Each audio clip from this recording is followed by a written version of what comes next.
Boys, how are you? Wonderful. Lovely. How you guys doing? I am good. And I have a question for both of you. Okay.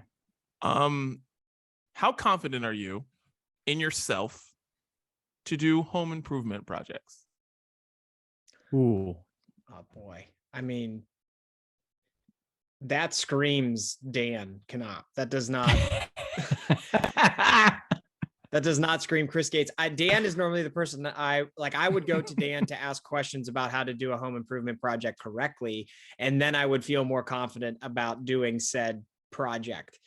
I don't know, like how big are we? Like how small scale, big scale? Like what are we talking about here? Any scale, honestly, any scale. Because we've been talking about like we want to finish our basement, and like I just so happen to like have a bunch of clients right now that are finishing their basements. And so like they're giving me tips and tricks and it's helpful, but it sounds like a whole hell of a lot of work. Like I don't think I could do that, but I can like replace some broken things. So if we're talking like smaller scale, like replace a doorknob, work on a light fixture, like I can do that type of stuff, but I can't put in carpet. So like, this is a very broad, tough to answer question. Yeah. Thank you for the compliment, Chris. Scale is a factor with me as well. Repairs, I'm your guy. I'm your guy for repairs. I got those down. Larger projects, obviously come with a little bit more challenge, but I'm fairly confident. And at the worst case, I've got one or two people I can give a phone call to that can give me that advice I need, or come over hither and help, because sometimes you need a little bit of, assistance anyways. But I'd say fairly confident based on, the experience that I have. I mean, it's no shock to you guys that I am not confident myself at all when it comes to these things. And we just started painting our house. Oh, easy. Today. Painting. Yeah, I can paint. Okay, I wish you guys were here, because I was. yeah. Dan was here for 36 hours. More on that later. Anyways.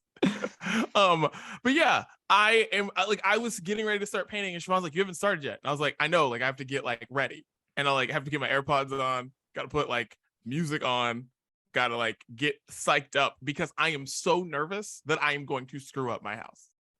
Like I'm terrified of doing anything. Just wow. Scared that I'm going to screw something up. But I hope we don't. It's hard to mess up painting, man. Don't let that paint intimidate you, because the cool thing about that is not like if you got something to drill holes and you drill a hole in the wrong spot, then like, you have an eyesore and then you got to fix it, but like it never ends up looking exactly the same as it did before. But like painting, if you screw something up, you can always just buy more paint and paint over it. Like you got this. That's true. Painter's tape is your best friend in this instance. Don't take it lightly. Don't press it lightly. Don't press it lightly. I was told that today. Yeah. Hammer that on there. Yeah. And then when you're painting over the painter's tape, don't act like it's permanent. Be light over there. Be light over that. That's your friend there. Just be delicate. Don't glob over the paint, because then you'll be like, "Oh, this bleed through." Don't be a globber. This is good advice. The Painting My House Chronicles will continue, I'm sure, on other episodes of the Brunch Breakdown. Yes. And it might be my wife sitting here saying, "I killed Dee Dee, and you guys can do the Brunch Breakdown on your own." So, can't wait. What's up? It's the Brunch Breakdown. It's Dee Dee out here in Los Angeles. Chris and Dan are in Pittsburgh, and today on the show we got a lot of brunch, a lot of food. It's going to be a lot of fun. There's a Halloween candy shortage going on at Hershey, which I just don't understand how that's possible, and we're going to talk about that going into something else. And then we've got a packed brunch court, and Chris has a question for our brunch love of eggs, and if we can have brunch without it.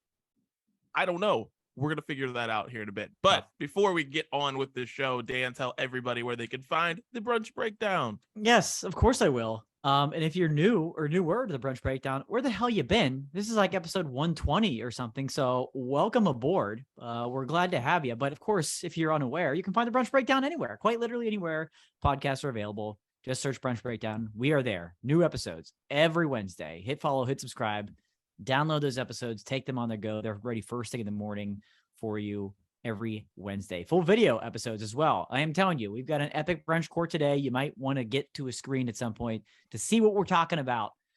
Those full video episodes available on our YouTube page and our Facebook page. Premiere at noon Eastern, 9 a.m. Pacific every Wednesday as well. Of course, available on demand anytime after that you want to watch. We're everywhere on social media, Facebook, Twitter, Instagram, Triller, TikTok, at Brunch Breakdown. Follow us. We follow you back. Let's be friends. And of course, we give you what we're listening to each and every week. And we put that into a playlist called The Sounds of Brunch. We give you 2 weeks worth last week. And what we're going to present to you today, it's double stuffed.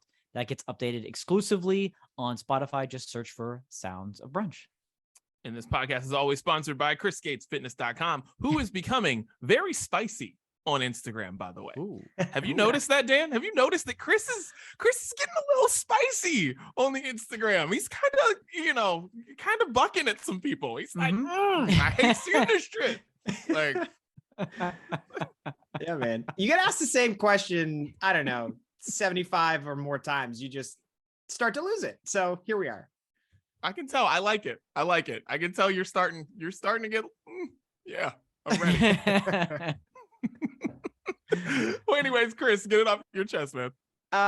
Okay, so I won't rant about any of those questions I get all the time in fitness, and instead I'll go back to something that Didi just mentioned. Like, I actually don't know if you mentioned this before we started recording or not, but you mentioned being at a pumpkin patch and going to a farm. Well, we've recently done that. Okay, that's what you do with little kids. You take them to pumpkin patches this time of year, and I like it's hilarious to me, and I can't figure it out. And I also don't know like how these people don't notice what they're doing. Maybe they do and they don't care, but like every female does not need to dress like a farmer when you go to the pumpkin patch. It's not required. You don't have to go there in a uniform. And like, in what other forms of life do you like go to a place and like dress like the people that work there? It doesn't happen. You don't go to the doctor's office and dress up like your doctor. Okay. You don't go to like, I don't know. Like, I guess the closest comparable could be like, well, you go to a sporting event and you wear a jersey, but that's like a, hey, we're all in this together type of deal. The amount of women in flannel at pumpkin patches is unbelievable. And like, do they not know it's happening? Do they not know, like, I don't know. Perhaps it's me with admittedly absolutely no fashion sense. I wear the same shit every day. And I'm probably the last person that should be commenting on with the clothes that people choose to wear to these types of places. But like, it's a little bit ridiculous when like every family photo that's being taken at the pumpkin patch looks exactly the same because mom is in red and black flannel. And then like dad is either wearing a sweater or like is in complementary matching flannel, and the kids have flannel. Like, you don't have to dress up like a farmer when you go to the farm. You just don't. And that's all I have to say. It's I was just laughing the entire time we were there. I can't believe it. It's crazy. An applause, Didi with an applause. My God, dude, it is so ridiculous. It's the most ridiculous thing in the world. I don't understand it. And it doesn't matter where you are in the country or what the weather is outside. People are wearing flannels and Ugg boots, and that is what they are doing when they go to the pumpkin patch. It is the most ridiculous thing in the world. And you know how you mentioned something? You mentioned something that's very important. You mentioned at sporting events, we're all in this together. Girls dress up for girls, not us. They are all in this together. They are one team at the pumpkin patch, probably nodding at each other like, I see you, girl. Yeah, I see you. It's not a James Conner jersey that they're looking at. No. It's not that. They're not like, oh yeah, that's dope. No. They're like, I see you with that flannel. Yeah, you know what? That makes a lot of sense, because I do think that like, if you were to compare the two things, like for mid-30s moms go to the pumpkin patch is like college football Saturday. Like that's basically the same thing. That's a really good point. Really good point. I want to challenge everybody out there that goes to pumpkin patches this year to do something different. Don't take the typical photo. I love where we're going with this. Don't take a typical photo. Get weird, get funky, screw your Instagram and screw everybody else's Instagram. Just do something different. At first, is there a reason I think we call it pumpkin patch because pumpkin farm doesn't sound as good. Do we call anything else a patch of anything? Just like alliteration, pumpkin patch. Thanks for this topic, Chris. That's a great question too. Fiery topic. What is a patch? It's a patch of pumpkins. Pumpkins? Like everything else we call a festival. Everything else. It is the same thing. There are stands with things to eat. There are crafts. It is a festival at any other time of the year, but it's a pumpkin patch. It should be why? It should be the fall festival. Like when you go to pick apples, you don't go to the apple patch. Right. No. Dude. Wow. So many questions. That should have been a topic. Yeah. So, I have a million things going on in my head, but we have to, we have to move on with this podcast. All right, Dan, get it off your chest. I'm going to try to be as succinct as I can with this, but please bear with me if you can. Like Didi mentioned, I was just in Los Angeles this past weekend, surprised my wife on a surprise trip to see one of my favorite bands of all time and her absolute favorite band of all time, My Chemical Romance, and their long-awaited 2 years in the making comeback tour. Got to see them at the Forum. It was an incredible show. More on that a little bit later. However, we needed to take an Uber or Lyft back from the Forum to our hotel.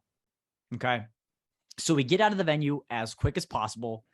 Didi warns us in advance, which I appreciate, that there is a designated Uber pickup lot at the venue, which makes sense because there's thousands of people and thousands of cars everywhere. So we get out there, get an Uber. It says 10 minutes. I'm like, oh, this is perfect. We beat everybody out here. 10 minutes is going to be fine. The gentleman is 0.2 miles away. I can see the road he's on. And he says, "Stop, I'm stuck in traffic." I said, "No worries. We're waiting here at the lot. We'll wait for you." 90 seconds later, cancels the ride. Of course he does. It's happening to other people. I hear it happen. And I'm like, of course. So we get another one. He's on his way. He's like 8 minutes away. He's getting close. You could see him tracking, getting closer and closer. And then the vehicle turns around. We've all witnessed this on the Uber app or the Lyft app, correct? You see the little vehicle turn around. Like, what are you doing? And he starts going the other way. And I'm thinking, okay, maybe he knows another way around to get to the street. He's just trying to avoid some traffic. Still going straight backwards. Like, because it's rerouting. He's got to know a different way. He's going backwards. The pickup time's going up higher and higher. And I send the guy a message. Please don't cancel on us. Like, we're desperate. Please don't leave me. Please don't cancel on us. And the time going up, it goes from like 8 minutes, 9, 10, 11, 12, and he keeps going backwards. And we realize at this point, this driver does not want to cancel the ride because it hurts them. Just like it would hurt me if I canceled the ride after 5 minutes, then I get charged. So he literally turns around and goes in the opposite direction for multiple miles in an attempt to get me to cancel the ride so he can pocket whatever percentage of that and then probably pick up another one on a surge. No. No, sir. So I jump over to Lyft. We're doing this the whole time, by the way, going back and forth between the apps. Go over to Lyft. Finally get a Lyft. In fact, I had to get like a Lyft XL or something. A little bit pricier, but worth it. The guy was already in the parking lot. Was like, oh, he was just waiting there. It was great. So we get in this Lyft. He starts taking us back to the hotel. And I'm keeping an eye on the Uber app, right? Keeping an eye on it. And the guy's just not moving. And I don't know. I don't think any of us have been experienced Uber drivers. So I don't know if they can see what I can see. But my little dot on the GPS on the Uber app starts to move. Like my pickup spot, right? My location starts to move. I don't know if he can see this or not. But coincidentally, as I start to move, the vehicle starts to come back to the Forum, going the other way. Now its pickup time is 10 minutes, 9 minutes, 8 minutes. And I'm like, you got to be kidding me. This guy's going back because he realizes I'm not canceling the ride and he doesn't want to cancel the ride. So I'm like, what am I going to do if he actually goes back and I'm not there? I'm kind of screwed. So he's getting closer and we're getting closer to the hotel, going the other way. And I realize if he gets there and I'm not there, there's probably a button he can hit that says, you know that you get a time, right? You get a time limit. You have this amount of time before you start reoccurring charges after so many minutes of the Uber waiting there. And I'm like, man, this is already a pending $68 charge, by the way, from this Uber. This son of a bitch starts going back towards the venue. And I'm like, I'm going to get charged for 2 because this guy was an asshole. But I'm quicker than that. I'm smarter than that. What do? The guy is less than a mile from the Forum and we're less than a mile from the hotel. Couldn't be any further apart. I go in and edit the ride and I change the drop-off location to SoFi Stadium. Daniel Dudley, can you please explain to the kind folks that may not be aware, where is SoFi Stadium, the new stadium that the home of the Rams and the Chargers, where is that in comparison to the Forum? Next door. Literally next door. Change the address to pick up next door. And all of a sudden, the estimated charge goes down to $16, which, by the way, is still a little pricey for going across the street. Anyways, he does. He shows up. He calls me. I get a message that says, I've arrived. I'm ignoring it. And then the timer never starts about like, you have, 5 minutes to enter into the Uber until you start reoccurring charges. And then he cancels the ride. He cancels the ride in the end. So Uber asshole, I outsmarted you, son of a bitch. I got you. And that's a lesson for everybody. If you're ever in that situation again, edit your location, your drop-off location to the address next door if you ever need to cancel an Uber after that window to reduce that charge. You're welcome. Wow. That sounds like a lot. A lot.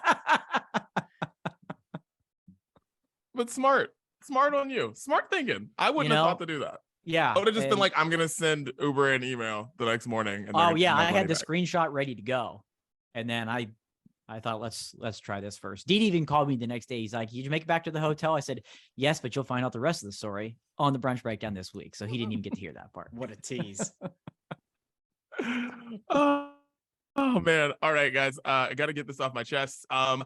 It goes with Dan's trip, but it's not about Dan. It's about his amazing wife, Shannon. I have been waiting for 8 years for someone to come to LA who just wants to eat. Literally, just wants to eat. Shannon came to LA with a list of like 12 restaurants. They were going to be here for 36 hours. No longer. 36 hours. We did go to a couple, which is awesome. I know you guys went to some, which is sweet, but I'm so excited for Shannon's next trip, whether she brings Dan or not. I finally get somebody that I can literally just hop around the city and go to random restaurants with. It'll be our episode of guys, diners, drives, and dives, whatever. It'll be just like that. That'll be it. And I've been waiting so long for somebody who just wanted to come here and just eat all of the food in LA. And Shannon is my person, and I can't wait till she comes out here. Dan, if you want to tag along, knock yourself out. Absolutely. I'm super excited for that trip as well, because that's never really been our agenda in my, multiple trips out there over the last 8 years. And so, yeah, we sit at home and occasionally watch the Food Network on Sunday nights. The Best Thing I Ever Ate is on. It's a lovely little show to go to bed to. And often the famous chefs will talk about restaurants in LA where they've had one of the categories of the best thing they ever ate. And so Shannon gets out her phone and just starts making this list, and we're going to hit them all. We're going to hit them all one day. It's an impressive list. It is. All right. Well, let's get into the main menu, boys. Chris, you're up, sir. Let us know your deep, dark brunch question. My deep, dark brunch question. If you are going to have breakfast or brunch and eggs are not an option, Ooh. what are you choosing? I didn't realize how hard this was when you first like sent it to us. I was like, that's easy. But then I thought everything that I like at brunch has egg in it. Same. Yeah, egg is everywhere. Egg is everywhere. It's kind of like bacon. Kind of finds its way into pretty much everything. And DD's, is that going to be the 1000%? Right now, it's number one in the leaderboard. He's like, I don't even have to think about it. Writing it down. Number one in the leaderboard. Writing it down. That's why you need to watch the video episodes. Yeah, no, eggs are everywhere, and it's much more difficult when you think about it, because I think like no matter what you get, even if it's not the focal point, it's in there somewhere. So what do you guys think? Like, my first thought, and this is very California of me, avocado toast. Mm-hmm. I really like avocado toast. Huge fan. But it's funny because it's definitely not my first, second, third, fourth, sixth pick at brunch. Yeah. Right. That's how far down the line I have to go. It's so hard. It's like, I love to get like this like a scramble, like a Mexican scramble at certain places that has like, basically it's basically like an open Mexican burrito, and you're just like with egg in it, of course. You're like, shit, I don't get it because of the egg, but damn it, they put that egg on top and it just opens up, the yolk goes everywhere. It's amazing, but it's tough. I thought about avocado toast too, but like the other thing is it's better with an egg on top of it. It is.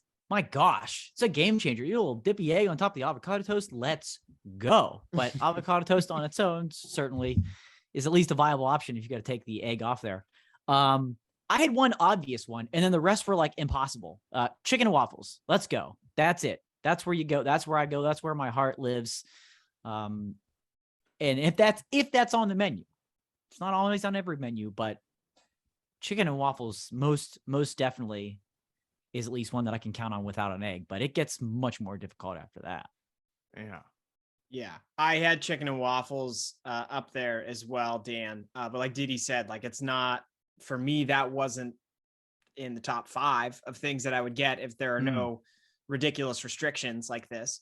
And I think like you said, that's not always on the menu. So I'm probably going something then like pancakes or waffles. Like I'm probably going that direction, because I don't know, like everything else is kind of just like a side, right? Like you can get a potato something or other, but that's not going to be like, I'm not just going to have hash browns. And you can get like a bacon something or other, but like bacon needs to play around with some of the other foods, right? So I think I'm probably going something waffles or something pancakes. Yeah. And you can't be boring where it's like, because I was like, oh yeah, I'll just get a burger. I'm like, you know why I get burgers at brunch? It's because there's egg on it. Like, yeah, that's why. I was like, I don't put eggs on my burgers at home. I don't go on the grill and then go back inside and put an egg, and make an egg and put it on my burger. I don't do that. No, that's not how it goes. That's the reason why I love brunch, is because I can just put egg on anything. Yeah. This is difficult. Like I had pancakes, because there's this green tea pancakes that I really like.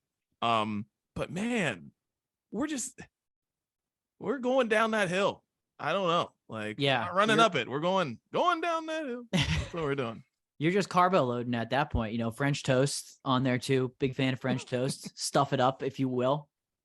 Hey, now that's some. Now we're working with something. Yeah. Now we've got some options on the menu. We've got some options there. Another one I had is kind of what you guys were just talking about there, is like more, it's like a hash, which significantly better with an egg. Right. And we make it at home all the time, where it's, usually just diced up potatoes, and you either add bacon or sausage, peppers, some cheese. You can have it without an egg, but then it's more of like a side dish. Right. It's more of a side dish at that protein point. in there. You need a little bit of protein in there. Yeah. You can't do that without an egg. If I went to somebody's house, if I went to your house, Dan, and you were having people over for brunch, and that's what you were making, and there were no eggs in this hash, I would be like, you'd be eating it like, I mean, this is good. Yeah. Like, shouts to Shannon and Dan, they can cook, but something was missing. And then someone's like, oh, it had no egg. And I'm like, yeah. Why the hell they make it with eggs? Yeah. It's Because true. Chris It's told very him true. to.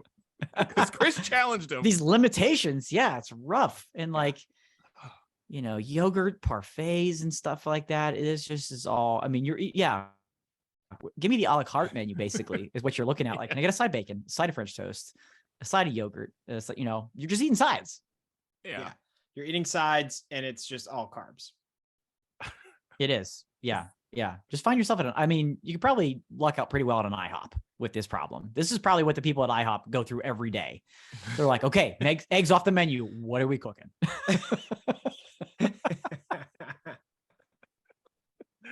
Because you're just picking stuff. It's like, you're like, all right, sausage. That's not a whole meal. You know what I mean? It's like, yeah. But that would be a very weird brunch experience. Next time either of you go to brunch, I want to challenge you to do that. I'm not gonna do it, but I feel like one of you guys should do it. You'll have a good story for the podcast. Yeah, it would be difficult. If chicken and waffles is not on the menu, I'm struggling. I'm struggling to find something else because usually eggs is I just that's what I prefer. It's everywhere. Benedict, give me a good Benedict, will ya? I mean, honestly, like whenever you go to a new place to eat, you probably look it up before you go there, right? Like you're probably looking up the menu. Not a lot of people just show up to a place and have no idea what type of food they serve anymore. Like that just doesn't happen. So True. You're going to look it up. You're going to see this place doesn't have any egg. There's nothing egg. I can't get 2 scrambled eggs at this place. And then you're going to pick somewhere else. Oh my God. How funny would that be? You're like, oh man, we're going to this new hotspot. It's in Pittsburgh. Everybody's been talking about it. We see it on Instagram all the time. And you get there and you're like, oh, can't wait. And you're like, wait, can I get eggs on this? And they're like, oh, sorry, sir. Our specialty is we have no eggs. Just get up and leave. Yeah, well, I'll have the check. I'll have coffee and a check. Thank you. Yeah, exactly. I'll tip you for those waters, I guess. But I think we've discovered that the chicken is essential. The animal, the chicken is essential to breakfast and brunch. Because if you're not providing us eggs and chicken and waffles is off the menu, you're no good. You're no good. That's a great point. Save the chickens, people. Chicks at brunch, second place for title.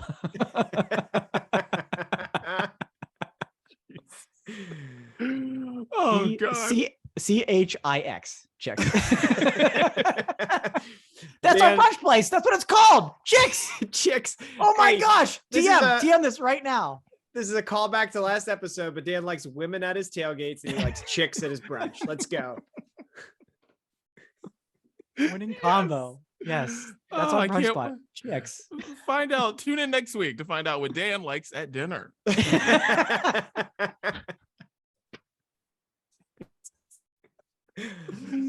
Oh, guys. Well, let's get into Halloween is coming up here in a couple weeks. And there is a Hershey's Halloween candy shortage that they have. They said, and I don't know if you guys read the full statement, but Hershey's really just blamed us, all of us, for the pandemic on why they're having a shortage. They're like, hey, man, you fat asses sat on your couches and just ate all the Hershey's. Now, 2 years later, the pandemic's over and you guys want Hershey's? Nah, man, we are out. And I was like, that was the statement, basically, in full. And I'm like, that wasn't very nice, Hershey's. No, I disagree with that wholeheartedly. Have you been to Hershey, PA, and Hershey's Chocolate World and all that type of stuff? They just give chocolate away there. Ooh. So like they need to pull back on, the free handouts that they're giving so that our children can have a Halloween this year. It is not our fault. It is their fault. Yeah, that's absolutely wild that they would shift blame elsewhere. Like you have one job, make candy. This is it. This is the time. Make the candy. Find a way to make the candy. And it's not like people aren't going to pay what they have to pay for candy. They will. They're buying it before Labor Day. And that's why you put it out, because those same fat asses buy it then, eat it, come back and need more for Halloween. So, inflation, all that. Yeah, it's real. So if you're a little short on things, just sell it a little bit, little price point a little bit higher, people will still buy it. They will. Yeah. Dan, what's the shelf life on candy? Like packaged long term. candy? Long term. Yeah. So many moons. So they should just be pumping that stuff out at an even higher rate. It's not like it's going to, even if it has to sit around for a little while, it's going to end up on a shelf. It's going to get purchased. This is poor supply chain management, Hershey's. Okay. You should have seen this coming. The minute the pandemic hit, every business figured out, okay, how do we adjust? It's been, what's today's date? It's October 18th of 2022. That pandemic started 2.5 years ago. This is Halloween 2.5 years later. And now we're running into problems. No. Come on. And like you hear about supply chain issues and how it's big companies that are buying up most of the inventory. Like we found out that the pepperoni shortage was happening because of Papa John's and Shaquille O'Neal buying up all the pepperoni for the Shaq-a-roni. Chicken wings, prices of chicken wings are insane. But like if you go to like B-Dubs, Wingstop, those big places, they're able to keep prices down, but not for everybody else because they buy up all the inventory. You're freaking Hershey's. It's you. You're the one in charge, buying up all the sugar, buying up all the butter, all the stuff that you need. What's the problem here? What's the problem? See, that's true because it's like who runs chocolate, and if it's not Hershey's, like why the hell? Like Hershey's is big chocolate. That's right. How can big chocolate be complaining? And also, it's not like they make this statement as if they don't just press a button and the conveyor belt moves faster.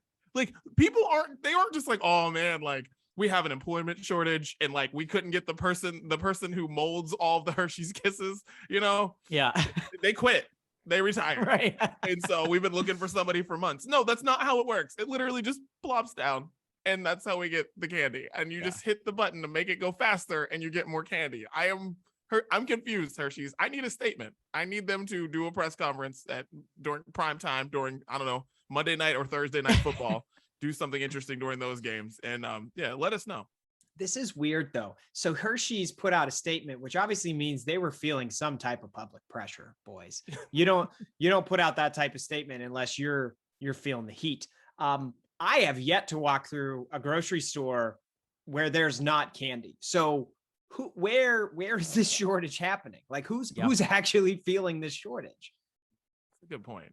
Because are the aisles in like a week and a half gonna be empty? Like if you go to get that Halloween candy maybe on November 1st, it's not gonna be any. You go to get the candy like the day before Halloween, there's not gonna be anything. Is that what they're getting us ready for? I don't know. Small town USA, they have no Hershey's, can't get it there. All the big chocolates just going to big cities. Big chocolate brunch, another title that could be for. I like that. Big fan. Yeah, fascinating because I've seen and there's plenty of candy corn out there. Tell you that right now. I'm mad at it. You know what I can't find though? And Hershey's doesn't make Sour Patch Kids, but like I can't find Sour Patch Kids like in the big bags. Like you can find them in the small boxes. You can find them in like the Halloween like assortment things where there's a bunch of other stuff in there. But like it's becoming very hard to find Sour Patch Kids, and I need to know who messed up at the Sour Patch factory. Yeah, where there's their statement. Come on. Yeah, because I like getting my like 2-pound bag of Sour Patch Kids. Another patch. That's the Sour Patch. Yeah. Pumpkin Sour patches Patch. and Sour Patches. That's right. Interesting.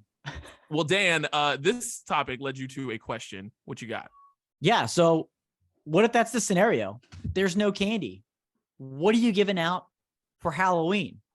Right. And we've all been to those houses, right? You remember them from your childhood where they gave out something other than candy, but now it's you. You're in charge. You're the one giving it out. You got no candy. Gentlemen, I ask you, as parents, owners of homes, what if you got no candy? What are you giving out this Halloween? Toys. Done. Toys. I'm giving out toys. My kids got way too many of them. They got way too many of them. And little by little, as Mayhem grows up, I am getting rid of stuff. And like, she already hit like a benchmark of like, almost at 2 months. And I was like, we don't need this anymore. Going to Goodwill. And I'm telling you, kids line up. We run out of candy on Halloween. You get some cool stuff. A lot of stuff. I'm ready to get rid of it all. I'm ready. Nice. I didn't even think about it that way. Like, what kind of surplus do I have, and just give it to these kids? now I'm thinking like, I feel like we have one too many rakes in the garage. I could just give out rakes. Ooh, big value. Okay. There's some utility to that. But I was thinking about like what other foods are tasty, and I have long been a supporter of the Honeycrisp apple brand, my friends. I've been saying for years that they are actually tastier than candy. If I could have another profession and another life, I would have my own apple orchard. It would be only Honeycrisp apples, and it would be called Honeycrisp. So Oh God. that's what I would give out. I would give out Honeycrisp apples because they're delicious, they're nutritious, and they're tastier than candy. He's going healthy on us. He's going healthy on us. Oh, No, his I'm apple booing- patch. I'm not booing the healthiness. I'm booing Honeycrisp. That's what I'm booing. No. How long have you had that We're not one? going to allow that to just, no, we're not going to act like that didn't I'm not happen. going to allow you to sneak that in. No, we're not. No. Jeez, oh man. All right, I got to come up with something else. Popcorn balls. Oh. Do you remember getting popcorn balls? Yes. I'm giving out popcorn balls. Yeah, I like popcorn balls. Or I'm keeping it in the unhealthy category. Let's go for like fruit snacks, like Gushers. Like, let's go. Gushers, tossing out Gushers. There's a couple ideas there. You know, if you're really desperate, we always have cereal in the house. Very easy for kids to pick up and eat. So I'm just getting plastic baggies, putting cornflakes on there. Some people are gonna get good cereal. Some people are gonna get whack cereal. Just all depends on when you come to the crib. You know what I mean? Like the cinnamon toast crunch cereal. That's gonna go quick. It's gonna go quick. Some of you guys are just gonna get frosted flakes, and you know that's what you're gonna get in your baggie. But yeah, cereal. I feel like that's solid. It's good. I was always hyped up when I would get like bags of chips. Same. Mm-hmm.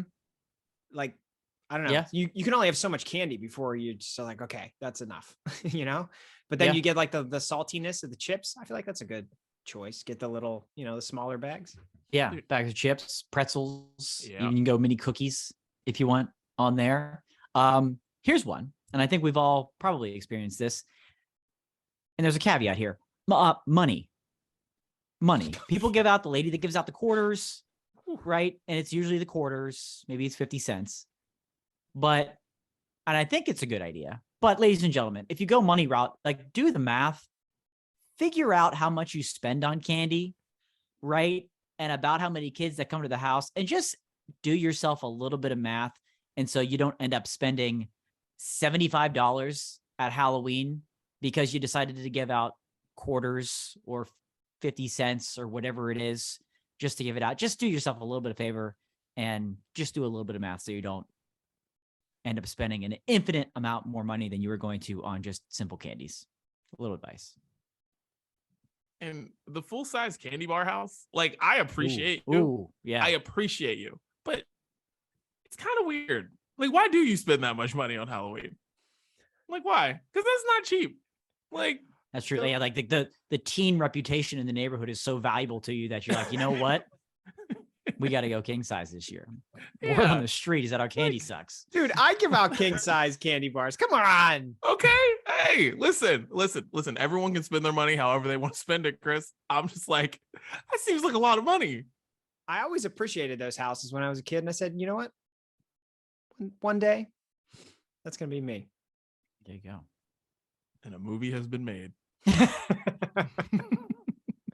is basically just like the Giannis story. All right, let's get into brunch court. Dan, what do you have for us today? Let's do it, boys. We've got a loaded brunch court today, so we'll try to go through these, semi quickly. But we've got four big ones. We haven't done brunch court in a while. Chris, we'll go in the order that I sent them to you, and let's Lego my Eggo because, boys, Eggo back at it again, and this time. Get to a screen, people. Get to a screen. Look at these beauties. This is new Eggo-Nog, Egg-Nog liquor headed to shelves very, very soon. Eggo-Nog is a rum-based liquor with cinnamon and nutmeg flavors. Unfortunately, no waffle flavor in the nog. No actual waffle flavor, but you've got cinnamon and nutmeg. It's in partnership with Sugarlands Distilling Company. It's 40 proof. It sounds incredible. It looks incredible. Are you feeling the same vibe, boys? Are you down with Eggo-Nog?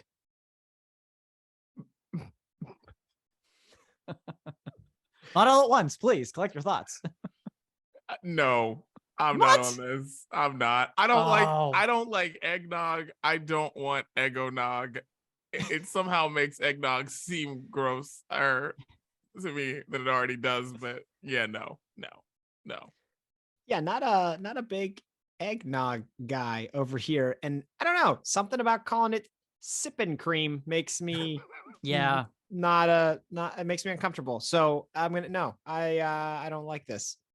Yeah, I'm not a fan of the Appalachian Sip and Cream label on here, but otherwise fantastic.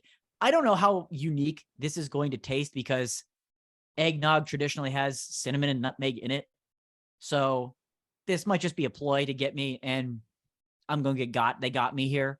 So I'm down. I do like eggnog. Alcoholic eggnog is a game changer, and this is that, and it's got Eggo on it, and so sold. Win in my book. Is sipping cream like a term? Not where I'm from. Like I have never listen. You guys know I'm from West Virginia. Listen, this term is, I guess people call moonshine sipping cream. I guess they call some other stuff unaged whiskey. Okay. I don't. I just never heard that before. I'm always surprised. I knew it had to be a very country thing, but yeah, sipping cream. Could have done without that.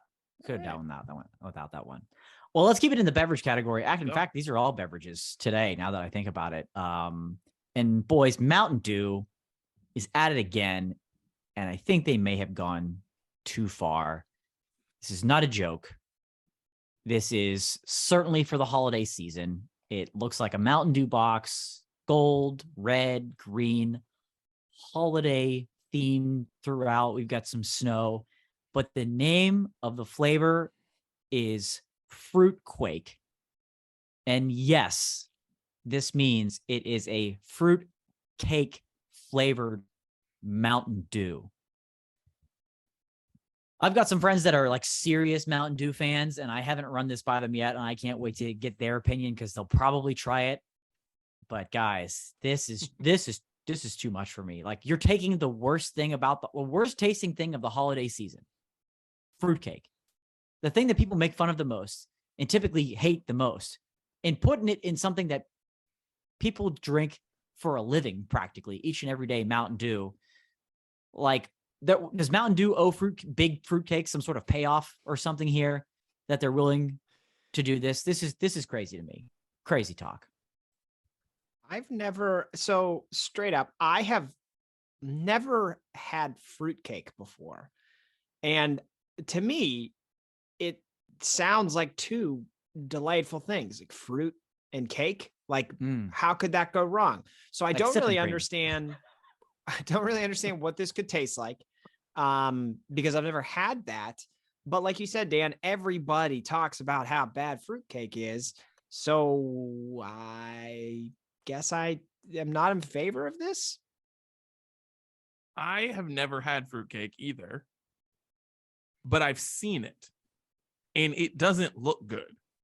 And I think that might be half the reason most people hate fruit, like universally hate fruitcake. Yeah. Is because it does not look good. Like, it looks like if your cake had like the chicken pox. Like, it doesn't look good. It looks gross is what fruitcake looks like. So, but I have a feeling this is going to taste better than fruitcake though.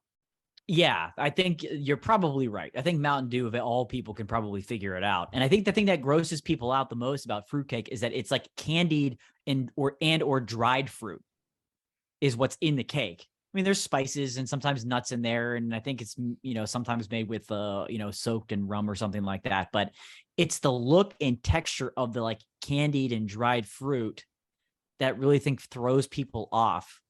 And I don't know, I'd even be hesitant to try Fruit Quake from Mountain Dew, but 'tis the season, boys.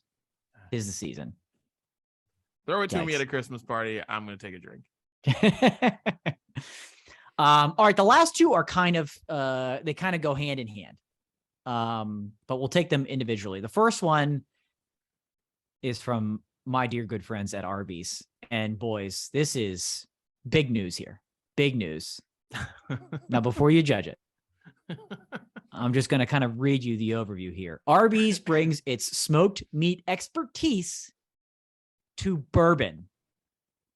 So this is an Arby's limited edition smoked bourbon. There you go. Thank you, Chris. Smoked bourbon. Now, I want to clarify before you start thinking anything crazy. No, it's not that. This is a limited edition whiskey that is smoked with the same woods, hickory, mesquite, and pecan that Arby's uses to smoke their meats. Okay. So it's it takes inspiration from their 13-hour smoked brisket sandwich and their 8-hour smoked pork country style rib sandwich. They use the same woods to smoke it, resulting in a 90 proof spirit produced by Brain Brew Custom Whiskey. So Arby's smoked bourbon, not Arby's roast beef flavored bourbon. Just wanted to clarify before we even said anything. See, the problem with Arby's is I feel like maybe more than any other fast food chain is the presentation and the description just does not match what you get. It's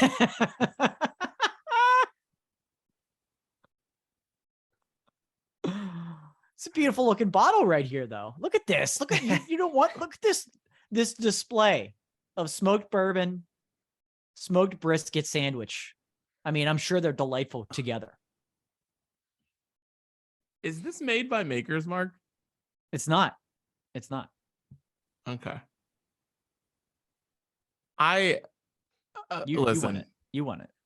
I've had worse whiskeys, I'm sure. So there you go. Okay.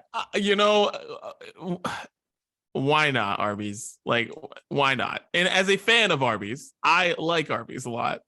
Oh, man. And yeah, like, listen, like I said, I've had worse alcohol. I'll give this a shot. I'm for it. And again, we're just talking about the woods that they smoke the meats with is the same woods that they smoke for this bourbon, this whiskey. No roast beef flavoring, ladies and gentlemen. So I'm a fan of Arby's, so I'm on board. All right, last one up. Let's keep it in the bourbon category, if we will, shall we? Last one, and this is from the good people at Dr. Pepper. And this is Dr. Pepper bourbon flavored Fansville Reserved. And it's being billed as inspired by the tailgate. This would have been perfect for tailgate brunch a couple weeks ago. But it's an artificially bourbon flavored Dr. Pepper intended to evoke sweet, savory, and woody notes with subtle hints of cherry, vanilla, chocolate, and caramel, depending on the sipper and your palate. And Carl, sips of Carl. Sips of Carl brunch. That's a great band name, by the way. TM, Sips of Carl. So each can comes in this burgundy colored box that makes it look like it is a bourbon collection. And currently, they are only giving this away via an online sweepstakes. So you cannot purchase this, but very cool looking can, very cool looking box. But the idea, let's talk about the idea of artificially flavored, and there's no alcohol in this, right? This is Dr. Pepper. It's artificially flavored, bourbon flavored Dr. Pepper. Your thoughts?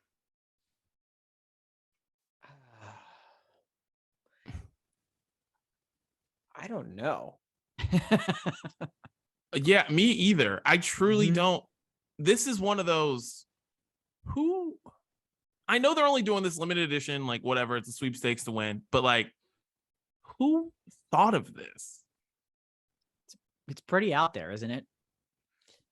Yeah, I don't like this. I feel like this is one of these things where it's either like really, really good, or it just it misses the mark and it just doesn't work. And I don't know. I don't know. Yeah, this Fansville stuff they do it's getting a little bit out of hand. Those commercials. Yeah, they're funny, but like it's getting like deep. I don't know. This is like same with the Arby's thing. Like I'll taste it. I know I won't like it, but I'll taste it. And here's the thing. I think that of all pop, and you're right. That's right. I said it, pop. Of all like pop out there, that if you told me was going to taste like bourbon flavored, I feel like Dr. Pepper is probably the best choice just because of the unique flavor that it has already. Like bourbon flavored Coke or Pepsi or Mountain Dew fruitcake, whatever. I don't think those work. So I think like Dr. Pepper at least is in the right ballpark. I think, but I'm with you guys. Lots of question marks here. Dr. Pepper and whiskey, very good. I mix that anytime I have Dr. Pepper, really. There you go. They're saying a lot of people were doing their at-home concoctions with it too that wouldn't, because obviously no alcohol in here, but add it if you want. But I don't. But listen, non-alcoholic drinks are becoming bigger and bigger. Maybe this is their little tease into that or something. I don't know. But somebody listening right now is probably screaming at their radio or phone or earbuds or about to tweet us the idea that why haven't we mentioned it yet, that you should be mixing this with the Arby's bourbon. Oh, shit. And you've got yourself. There you go. That's what you do. Dr. Pepper and Arby's, friends forever. Wow. That's good. See, now we can get on board. Now I'm in. I'm all in. Oh my gosh. All right. That was brunch all court, for boys. Brunch Court? Well, dude, this was a good brunch court. Shouts to you, Dan. Great brunch court.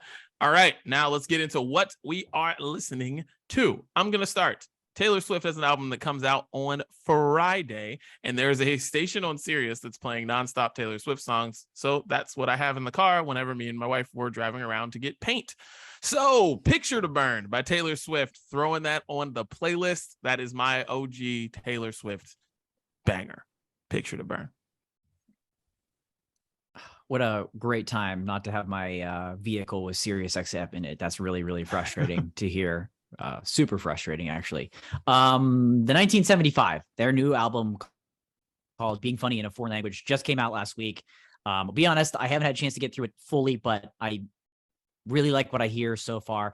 They're not everyone's cup of tea, and I totally understand and respect that, but I truly think they're one of the most underrated bands out there today. I really do, and I really respect how they develop songs and write songs and things like that, and they're just fantastic live. So I'll throw a song or two on from that album. Oh Caroline is one that I particularly like. So the 1975, check them out.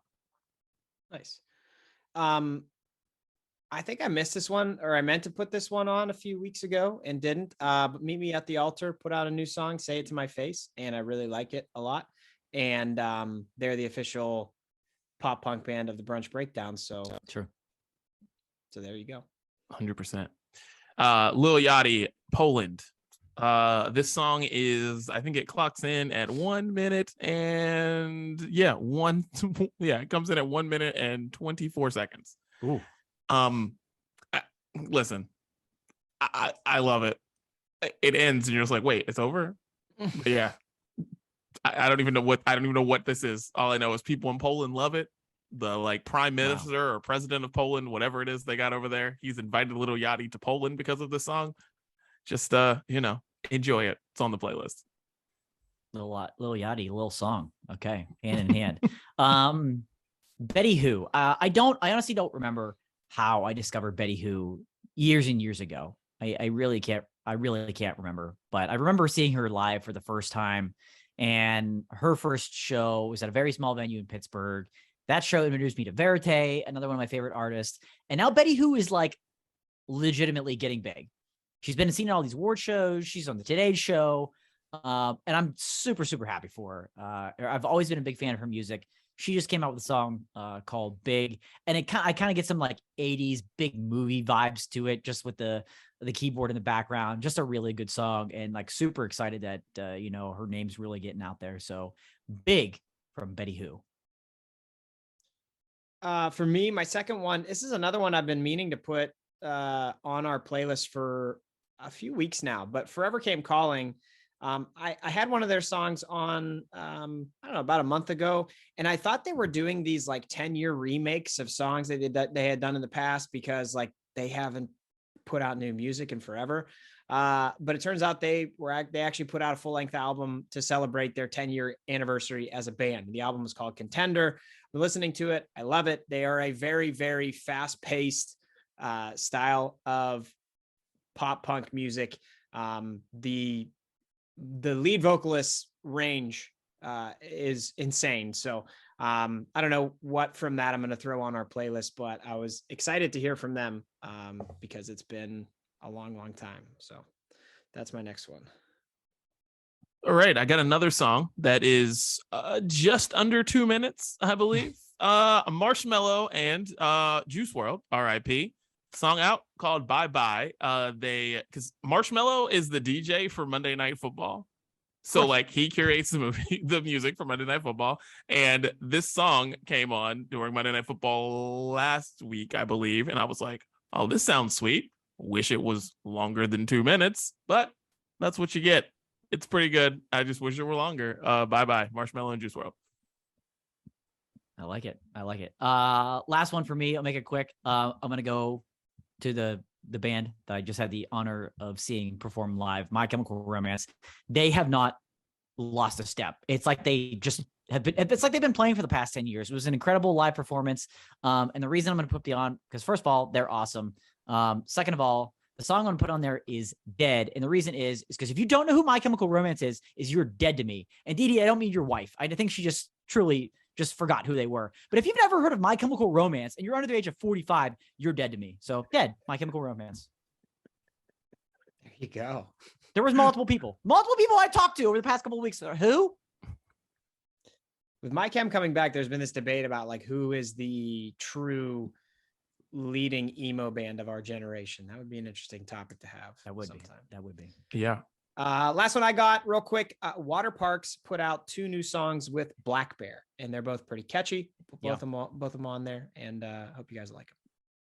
Beautiful. Nice. Boys, I accidentally skipped Bruise Day. That's okay. We needed to save time. Yeah, there was too many eggs to talk about. That's true. Yeah. Too many eggs to talk about. Too much big chocolate news. We gotta. Yeah. So I apologize for that. Any final thoughts on the brunch breakdown, guys? If anyone's looking for Christmas gifts for me, I know it's that time of year. Arby's, Dr. Pepper and Eggo Egg-Nog. Put it on the list. Eggo Egg-Nog for the whole brunch, for the whole crew. Whoever sends it, you get a brunch breakdown t-shirt that hasn't been made yet. Yes. That's the brunch breakdown. We're out.